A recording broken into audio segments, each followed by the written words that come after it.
সম্মানিত অডিয়েন্স, আপনারা দেখতে পাচ্ছেন আমরা চ্যানেল দিয়ে ওয়ারিং এর কাজ করতেছি। অর্থাৎ আপনারা প্রশ্ন করতে পারেন বিল্ডিং করে হাফ বিল্ডিং করে কেন চ্যানেল দিয়ে আপনারা কাজ করেন। এটার কারণ হচ্ছে দুইটা। এক, গাঁথনি 3 ইঞ্চি। দ্বিতীয়তে হচ্ছে আপনার 3 ইঞ্চি গাঁথনির মধ্যে যদি আমরা পাইপ দিতে চাই তাহলে এটা শক্ত হবে না। 3 ইঞ্চির মধ্যে 1 ইঞ্চি কাটলে আপনার থাকবো মাত্র 2 ইঞ্চি। 2 ইঞ্চিও থাকবে না, আরো কম থাকবে, কারণ কি 3 ইঞ্চি নয়।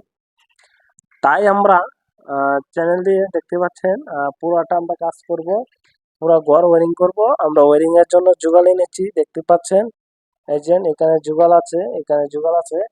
আমরা এজেন্ট ড্রিল মেশিন নিয়ে এসেছি, বায়োমেটার মেশিন। এটা আমরা যেহেতু রাজমিস্ত্রি তাই বায়োমেটার মেশিন আমাদের ঘরে আছে, আর উপরে আছে মোটর। আর আমার সামনে দেখতে পাচ্ছেন মিস্ত্রি দাঁড়িয়ে কাজ করতেছে, এটাকে বলা হয় বাংলা ভাষা মই। যেহেতু আমরা গ্রামের মানুষ, তাই আমরা মই নিয়ে এসে আনছি, মই দিয়ে কাজ করতেছি। আর শহরে যারা আছেন ওনার অন্তি আপনার স্ট্যান্ড আছে, স্ট্যান্ড দিয়ে কাজ করে।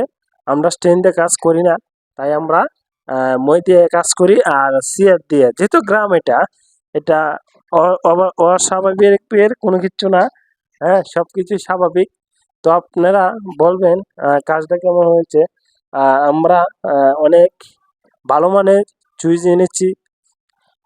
এনেছি, সবকিছু ভালো মানের দিচ্ছি, কারণ কি এটা নিজের কাজ তাই। আর কাজটাকে আমরা কাজ মনে করি না, কাজটাকে আমরা নিজেরই মনে করি। পরের কাজ করলেও আমরা নিজের মনে করি, আমরা নিজের মনে করে কাজ করি। আমরা পরের মনে করে কাজ করি না। এই যে দেখতে পাচ্ছেন মিস্ত্রি কি নিখুঁত ভাবে এটা কাটাকুটি কাজ চলমান, তো কাজ করতেছে, দেখতে পাচ্ছেন। ধন্যবাদ অনেক সুন্দর করে পয়েন্টটা কাটার জন্য। তোমাকে ধন্যবাদ না দিয়ে আমি থাকতে পারতাছি না।